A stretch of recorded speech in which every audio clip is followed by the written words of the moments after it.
Thank you all of you. ഇന്ന് നമ്മൾ magical ടോക്കിന്റെ 30th day ആണ്. ഈ 30 ദിവസം, ഇത് 30ാമത്തെ ദിവസമാണ്. ഈ 30 ദിവസം നിങ്ങളോടൊപ്പം കൂടാൻ സാധിച്ചതിന് ആദ്യം ഞാൻ എൻ്റെ റബ്ബിന് നന്ദി പറയാണ്. ഇത്രത്തോളം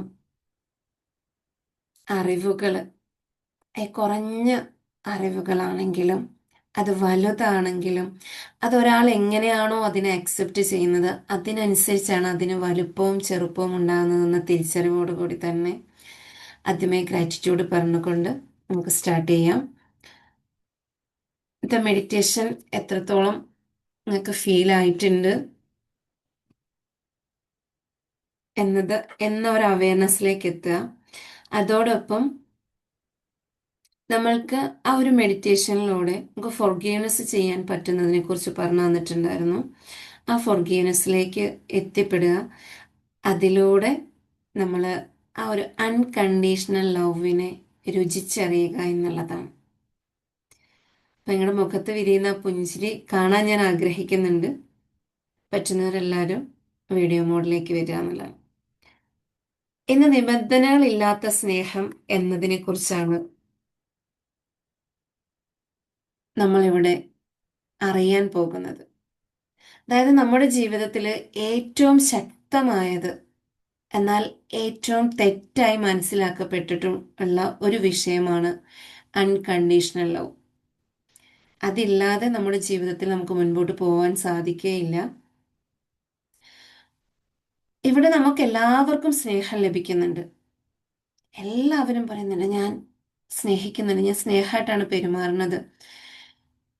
പക്ഷേ ആർക്കും തന്നെ അൺകണ്ടീഷണലി ആ സ്നേഹം ലഭിക്കുന്നില്ല എന്നുള്ളതാണ്. അൺകണ്ടീഷണൽ ലവ് ലഭിച്ച ഒരാളെ സംബന്ധിച്ച് അവർക്ക് മുൻപോട്ട് പോകാനുള്ള പാത അതിന് തുറന്നു കിടക്കുന്നുണ്ടെന്നുള്ളതാണ്. നമ്മുടെ ജീവിതത്തിൽ ഏതൊരു ബന്ധവും ദൃഢമാകുന്നത് സ്നേഹം ശുദ്ധവും സ്വാതന്ത്ര്യവും സ്വീകരിക്കുമ്പോഴാണ്. ശുദ്ധമായി സ്വാതന്ത്ര്യമായി നമുക്ക് ആ സ്നേഹം സ്വീകരിക്കാൻ സാധിക്കുമ്പോഴാണ് നമ്മുടെ ജീവിതത്തിൽ ഏതൊരു ബന്ധവും ദൃഢമാകുന്നത്.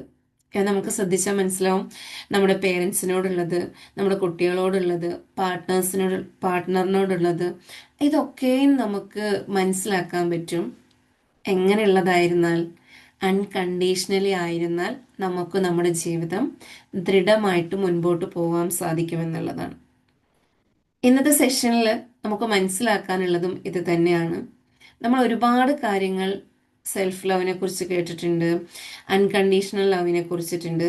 അതിൽ നിന്നും വ്യത്യസ്തമായി നമുക്ക് ചെറിയ ചെറിയ കാര്യങ്ങളിലൂടെ നമ്മുടെ ജീവിതത്തിൽ ഈ ഒരു സ്നേഹത്തെ എങ്ങനെ നിറയ്ക്കാമെന്നും ആ സ്നേഹത്തിലൂടെ നമ്മുടെ കുട്ടികളിലേക്ക്, പാർട്ട്ണറിലേക്ക്, നമ്മുടെ ജീവിതത്തിലേക്ക്, മറ്റ് പല മേഖലകളിലേക്കും ഈ സ്നേഹം കൊണ്ട് നമുക്ക് എങ്ങനെ പുരോഗതി ഉണ്ടാക്കാം എന്നുള്ളതിനെ കുറിച്ചുമാണ് നമ്മൾ ഇന്ന് ഈ ഒരു ചെറിയൊരു ക്ലാസ്സിൽ നമ്മൾ പഠിക്കുന്നത്. അപ്പൊ ഇത് നമുക്ക് എല്ലാവർക്കും വേണ്ടുന്ന ഒരു കാര്യമാണ്. ഇവിടെ നമുക്ക് നമ്മുടെ വീടുകളിൽ എല്ലാവരും കുട്ടികളും പേരക്കുട്ടികളും മക്കളും എല്ലാവരുമായിട്ട് ജീവിക്കുന്നവരാണ്. ഇവിടെ നമുക്ക് രണ്ട് വീടുകളിൽ സംഭവിക്കുന്ന ഒരു കാര്യത്തെ നമുക്ക് തിരഞ്ഞെടുക്കാം. ഒരു വീട്ടില് ഒരുപാട് കുസൃതിയുള്ള ഒരു കുട്ടിയുണ്ട്.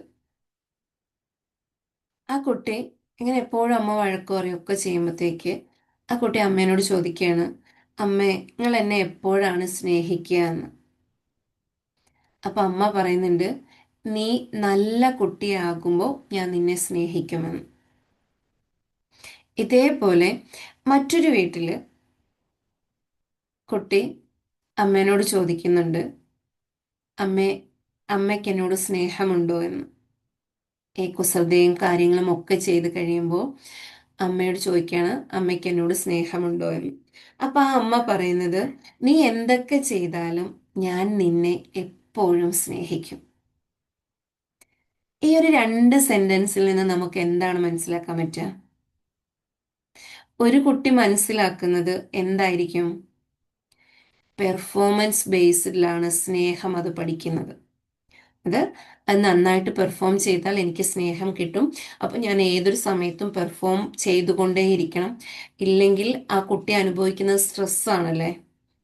എന്തെങ്കിലും ഒരു ബുദ്ധിമുട്ടോ പ്രയാസമോ തോന്നുമ്പോഴത്തേക്ക് ആ അമ്മയിൽ നിന്നുള്ള സ്നേഹം അല്ലെ ആ കുടുംബത്തിൽ നിന്നുള്ള സ്നേഹം എന്നിൽ നിന്നും ഇല്ലാതാകുമെന്ന ആ ഒരു തിരിച്ചറിവാണ് ആ കുട്ടിയിലേക്ക് എത്തുന്നത്.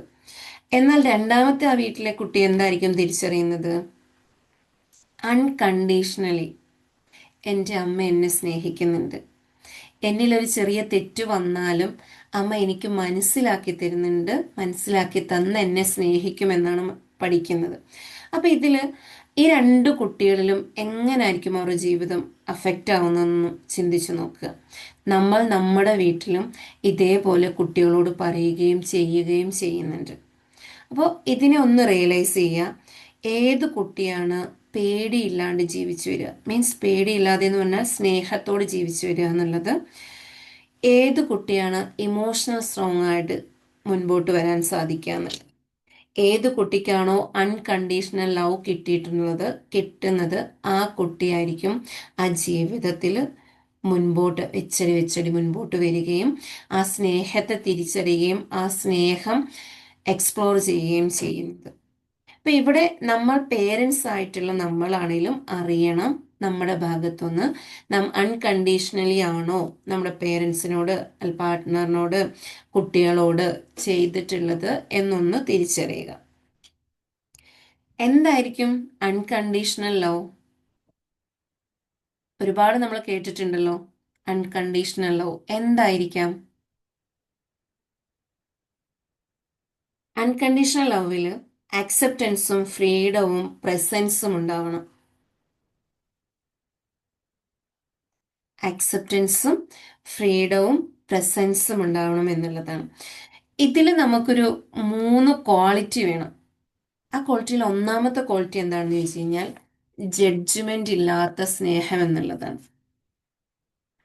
നമ്മളുടെ സ്നേഹം ജഡ്ജ്മെന്റ് ഇല്ലാത്തതായിരുന്നു ഒന്ന് ചിന്തിക്കുക എന്നുള്ളതാണ്. നമ്മളെപ്പോഴും പല ക്ലാസ്സുകളിലും കേൾക്കാറുള്ളതാണ് ചിന്തിക്കുന്ന ദൃഷ്ടാന്തമുണ്ട് എന്നുള്ളത്. അപ്പൊ നമ്മുടെ സ്നേഹം എന്നുള്ളത് ജഡ്ജ്മെന്റോട് കൂടിയായിരുന്നു എന്നൊന്ന് റിയലൈസ് ചെയ്യുക. ഈ സ്നേഹം തന്നെ പല രീതിയിലുണ്ട്. ഒന്നാമതുള്ളത് പ്യുവർ ലവ് ആണ്.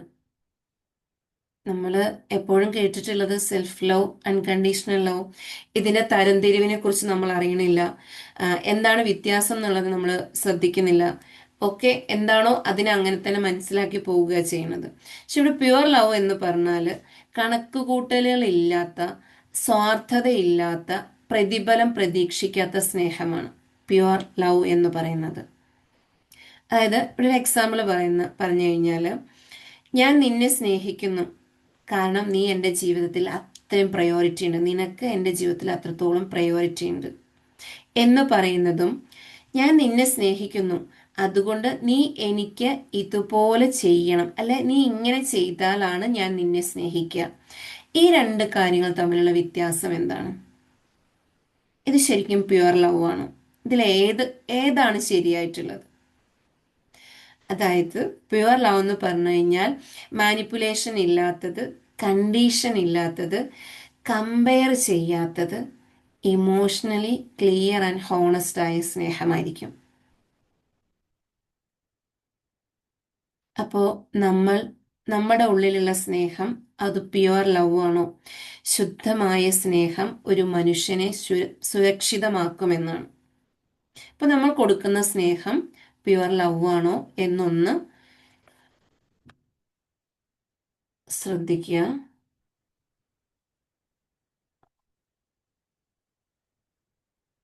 ഒരു മിനിറ്റ്. രണ്ടാമത്തത് എന്താണെന്ന് ചോദിച്ചു കഴിഞ്ഞാൽ ഫ്രീ ലവ് ആണ്. അതായത് കൺട്രോൾ ഇല്ലാത്ത, സ്വാതന്ത്ര്യം നൽകുന്ന സ്നേഹം. നമ്മൾ അനുഭവിച്ച സ്നേഹമൊക്കെ എങ്ങനെയുള്ളതായിരുന്നു എന്നൊന്ന് തിരിച്ചറിയുക.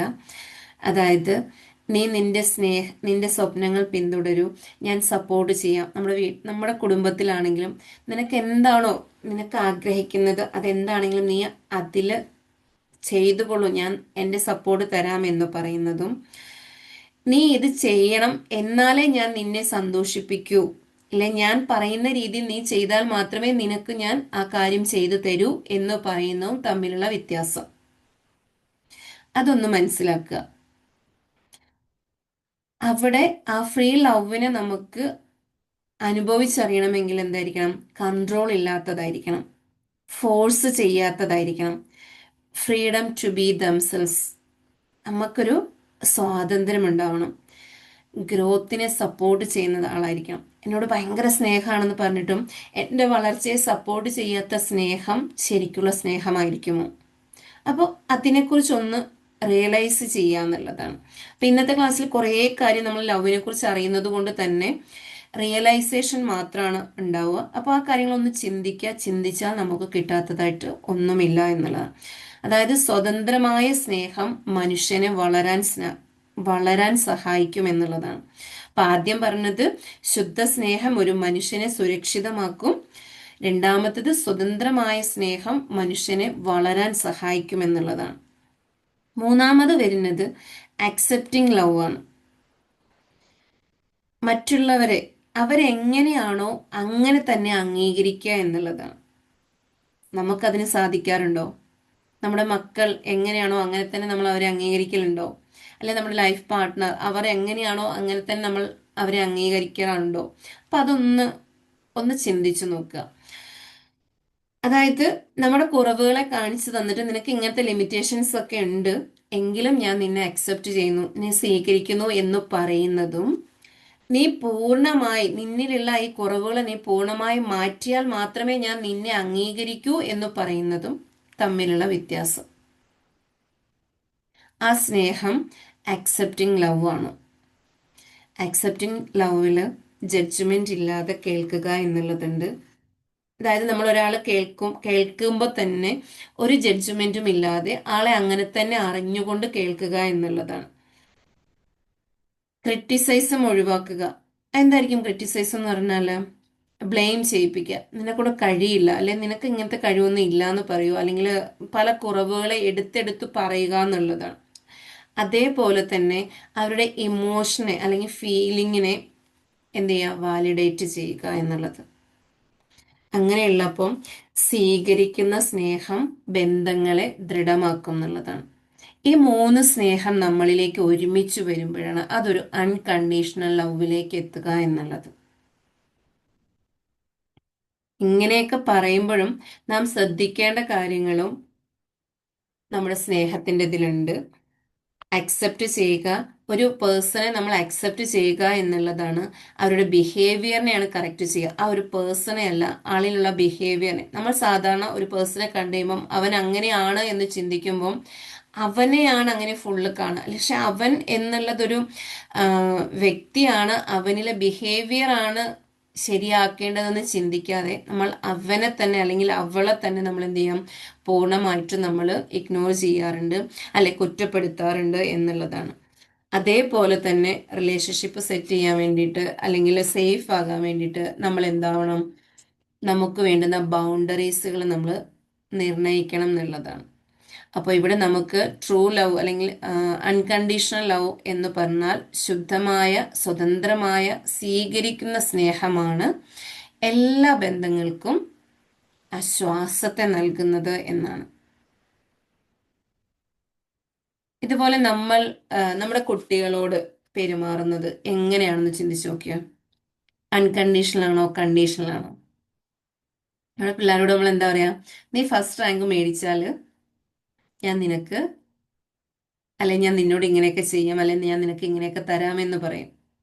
അപ്പൊ അവിടെ അതെന്താണ്? അത് കണ്ടീഷൻസ് ആണ്. പക്ഷെ ആ സ്ഥാനത്ത് നീ ഫസ്റ്റ് റാങ്ക് മേടിച്ചില്ലെങ്കിലും നീ അതിനായി ട്രൈ ചെയ്യുന്നുണ്ടല്ലോ, അതിൽ ഞാൻ അഭിമാനിക്കുന്നുണ്ട്, അല്ലെങ്കിൽ ഞാൻ നിന്നോടൊപ്പം ഉണ്ട്, നിനക്ക് വേണ്ടുന്ന സപ്പോർട്ട് ഞാൻ ഉണ്ട് എന്ന് പറയുമ്പോൾ അവിടെ എന്താണ്? അത് അൺകണ്ടീഷണൽ ലവായി മാറണം. അവിടെ നമ്മൾ അവനെ അതിനുവേണ്ടി ഗ്രോത്തിലേക്ക് പോവാൻ നമ്മൾ പറയുകയും അതോടൊപ്പം നമ്മുടെ സപ്പോർട്ട് കൊടുക്കുകയും ചെയ്യുന്നുണ്ട് എന്നുള്ളതാണ്. ഇത് നമ്മുടെ മക്കളിൽ എങ്ങനെയാണ് മാറ്റം വരുത്തുക? കണ്ടീഷൻ ആയിട്ടുള്ള സ്നേഹത്തിലൂടെ മക്കളിലേക്ക് എന്താ എത്താന്ന് ചോദിച്ചു കഴിഞ്ഞാൽ ഫിയർ ആണ്. Fear of failure. നമ്മൾ അവരെ കണ്ടീഷൻസ് വെക്കുന്തോറും അവരുടെ ഉള്ളിൽ പേടിയും തോൽവിയും എല്ലാം ഉണ്ടാവുന്നുണ്ട്. അവർക്കൊരു ഇൻസെക്യൂരിറ്റി ഫീൽ ചെയ്യുന്നുണ്ട്. അതേപോലെ തന്നെ മറ്റുള്ളവരോട് സംസാരിക്കാൻ പറ്റാത്ത അവസ്ഥയിലേക്ക് എത്തുന്നുണ്ട്. അവര് അവരായിട്ടൊരു അങ്ങനെ വെച്ചാൽ ഒതുങ്ങിക്കൂടി പോകുന്നുണ്ട് എന്നുള്ളതാണ്. ഇപ്പം ഈ കഴിഞ്ഞൊരു ദിവസം ഇങ്ങനെ ഫോണിൽ വന്നത് കണ്ടാണ്, ഒരു കുട്ടി പാട്ട് പാടുകയാണ്. ആ പാട്ട് പാടുമ്പോഴത്തേക്കും അവൾ പാടുന്നുണ്ട്, പക്ഷെ അവളുടെ ഏജിനനുസരിച്ചുള്ള ഒരു ശരിയായിട്ട് വരുന്നില്ല. അപ്പോൾ അവിടെ ഇരുന്ന് ഒരാൾ കളിയാക്കുന്നതാണ്. നമ്മളൊക്കെയും നേരത്തെ ചെയ്തിട്ടുണ്ടായിരുന്നു, കുട്ടികളെ എന്ത് കാര്യത്തിനും കളിയാക്കുക അല്ലെ മറ്റുള്ളവരെ കളിയാക്കുക എന്നുള്ളത് വെറുതെ ചെയ്തുകൊണ്ടിരുന്ന സംഭവമാണ്. പക്ഷെ അപ്പോൾ അവരുടെ മനസ്സിനെ എങ്ങനെയാണ് ബാധിക്കുന്നത് നമ്മൾ ചിന്തിച്ചിട്ടേ ഉണ്ടായില്ല. പക്ഷെ ഈ കുട്ടീനോട് നിനക്ക് പാടാൻ അറിയില്ല, കൊള്ളില്ല എന്ന് പറയുമ്പം ആദ്യം പിന്നെ എനിക്ക് നന്നായിട്ട് പാടാൻ അറിയാമെന്ന് പറയുമ്പോഴും വീണ്ടും വീണ്ടും പറഞ്ഞു കഴിഞ്ഞപ്പോൾ ആ കുട്ടി ഇങ്ങനെ വാടി തളർന്ന് വിഷമിച്ചു പോകുന്നത് ശരിക്കും നമുക്ക് ഫീൽ ചെയ്യാൻ പറ്റും. നമ്മൾ നമ്മുടെ മക്കളോട് സംസാരിക്കുമ്പോൾ അല്ലെ പാർട്ട്ണറോട് സംസാരിക്കുമ്പോൾ അല്ലെ മറ്റേത് റിലേഷൻഷിപ്പിലായിക്കോട്ടെ അല്ലെ ഏതൊരു കാര്യത്തിലാണല്ലോ നമ്മൾ ഭയങ്കര സംസാരിക്കുമ്പോൾ നമ്മൾ ശ്രദ്ധിക്കേണ്ടത് എന്താണെന്ന് ചോദിച്ചു കഴിഞ്ഞാൽ ഡിസ്റ്റൻഡാ. അവരുടെ മുഖത്ത് വരുന്ന മാറ്റങ്ങൾ നമുക്ക് തിരിച്ചറിയാൻ പറ്റുന്നുണ്ടോ, അവരുടെ ഫീലിങ്സിനെ നമുക്ക് മനസ്സിലാക്കാൻ പറ്റുന്നുണ്ടോ, അവർ മുൻപോട്ട് ഈ സമൂഹത്തിൽ ജീവിക്കുമ്പോൾ അവർക്ക് എങ്ങനെയാണ് മുമ്പോട്ട് പോകാനുള്ള ധൈര്യം കിട്ടുക എന്നുള്ളത് മനസ്സിലാക്കുക എന്നുള്ളതാണ്. അതേപോലെ തന്നെ നമ്മൾ കുട്ടികളോട് ചോദിക്കും, നീ ഫസ്റ്റ് ആണോ, നീ ക്ലാസ്സിൽ ഫസ്റ്റ് ആണോ? അത് കേൾക്കുമ്പോൾ തന്നെ കുട്ടികളുടെ ഉള്ളിൽ എന്താണ്, ഒരു പ്രഷറാണ് ഉണ്ടാവുന്നത്. ചോ, ഞാൻ ഫസ്റ്റ് അല്ലല്ലോ, ഇനിയിപ്പോൾ എന്താ ഇപ്പം ചെയ്യാന്നുള്ളൊരു ടെൻഷൻ ഉണ്ടാവും. ആ സ്ഥാനത്ത് ആ സാരില്ല, നീ നിനക്ക് എന്താണ് നിന്റെ മാർക്ക് എന്ന് ചോദിച്ച് അത് വാങ്ങിച്ച് കാണിക്കുമ്പോൾ അത് കണ്ട് കഴിയുമ്പം അവനെ ഒന്ന് ഹഗ് ചെയ്തിട്ട്, നീ ട്രൈ ചെയ്തിട്ടുണ്ടല്ലോ, നിനക്ക് നെക്സ്റ്റ് നല്ല രീതിയിൽ മാർക്ക് മേടിക്കാൻ പറ്റും, നീ ഇങ്ങനെയൊക്കെ ചെയ്യണം കേട്ടോ എന്ന് പറഞ്ഞ് ആദ്യം ഒന്ന് ചേർത്ത് നിർത്തിയിട്ട് അവർക്ക് ലേൺ ചെയ്ത് കൊടുക്കുമ്പോൾ അവർക്ക് വളരാനുള്ള സാഹചര്യം നമ്മൾ ഉണ്ടാക്കി കൊടുക്കുകയാണ് ചെയ്യുന്നത്. അതായത് നമ്മൾ നമ്മുടെ കുട്ടികളിൽ വരുന്ന അതെ ഈ ഒരു അൺകണ്ടീഷണൽ ലവും കണ്ടീഷണൽ ലവും നമ്മുടെ ലൈഫിൽ ഒരുപാട് ബുദ്ധിമുട്ടുകൾ ഉണ്ടാക്കുന്നുണ്ട്, എല്ലാവരുടെ ലൈഫിൽ ഉണ്ടാക്കുന്നുണ്ട്. അത് ഈ ഒരു റിലേഷൻ ആയിക്കോട്ടെ മറ്റു റിലേഷൻ ആയിക്കോട്ടെ അതിലേതിലാണെങ്കിലും നമ്മളെ അത് നന്നായിട്ട് ബാധിക്കുന്നുണ്ട്. അതായത് ജഡ്ജ്മെന്റ് ചെയ്യും തോറും നമ്മളിലുള്ള ആ ഒരു അകൽച്ച ഉണ്ടായി വരികയാണ്. ഏതൊരു ബന്ധമാണോ ജഡ്ജ്മെന്റ് ചെയ്യുന്നുണ്ട് എന്ന് പറയുമ്പം ഫ്രീ ആയിട്ട് നമ്മളോട് കമ്മ്യൂണിക്കേറ്റ് ചെയ്യാൻ പറ്റാതെ വരും. അത് പാർട്ട്ണർക്കായിക്കോട്ടെ മക്കൾക്കായിക്കോട്ടെ മറ്റേത് റിലേഷൻഷിപ്പിലായിക്കോട്ടെ അത് ജോബിലായിക്കോട്ടെ അത് എന്തിലും അങ്ങനെ തന്നെയാണ്. പക്ഷെ നമ്മൾ അണ്ടർസ്റ്റാൻഡ് ചെയ്തിട്ടാണ് സംസാരിക്കുന്നതെങ്കിൽ കുറച്ചുകൂടെ ക്ലോസ് ചെയ്ത് അവരൊരു തെറ്റ് ചെയ്താൽ പോലും അല്ലെങ്കിൽ അവരിലൊരു മിസ്റ്റേക്ക് വന്നാൽ പോലും നമ്മളോട് അവർക്ക് ഓപ്പൺ ആയിട്ട് പറയാൻ സാധിക്കും. അവർ മടിക്കാതെ വന്ന് പറയും എന്നുള്ളതാണ്. അവിടെ നമ്മൾക്ക് ചെയ്യാൻ പറ്റുക, നമ്മൾ ആരെ കുറിച്ചാണെങ്കിലും എക്സ്പെക്റ്റേഷൻ കുറയ്ക്കുക എന്നുള്ളതാണ്. എന്തിനെ കുറിച്ചാണെങ്കിലും ആ ഒരു എക്സ്പെക്റ്റേഷൻ നമ്മളിലേക്ക് വന്നു കഴിയുമ്പം എന്താണെന്ന് ചോദിച്ചു കഴിഞ്ഞാൽ അങ്ങനെയല്ല സംഭവിക്കുന്നതെങ്കിൽ നമ്മുടെ ഉള്ളിൽ നടക്കുന്ന ഒരു മാറ്റമുണ്ട്. അപ്പൊ എന്താണ്, അത് അങ്ങനെ ആയില്ല എന്ന് വരുമ്പോൾ നല്ല വറീഡ് ആവുകയും ആ ഒരു അതിലൂടെ നമ്മുടെ ഉള്ളിൽ സ്ട്രെസ് വന്നിട്ട് നമ്മൾ ബിഹേവ് ചെയ്യുന്നത് നമ്മൾ പോലും അറിയാത്ത രീതിയിലായിരിക്കും ചെയ്യാം. ചിലരൊക്കെ പറയാറില്ലേ, ഞാൻ എന്താ ഇങ്ങനെ ദേഷ്യപ്പെട്ടതെന്ന് എനിക്കറിയില്ല എന്ന്. പക്ഷെ അതിലേക്ക് എത്തിപ്പെട്ടു നോക്കുക, നമ്മൾ എന്തുകൊണ്ടാണ് ദേഷ്യപ്പെടുന്നത് അല്ലെങ്കിൽ നമ്മൾ എന്തുകൊണ്ടാണ് നമുക്ക് ഇഷ്ടക്കേട് വരുന്നതെന്ന് ചോദിച്ചു കഴിഞ്ഞാൽ നമ്മുടെ ഉള്ളിൽ എക്സ്പെക്റ്റേഷൻസ് വരുന്നുണ്ട്. അതാണ് എല്ലാ പ്രശ്നത്തിൻ്റെ റൂട്ട്. എൻ്റെ മകള് ഇന്ന ക്ലാസ്സിൽ പഠിക്കുന്നുണ്ട്,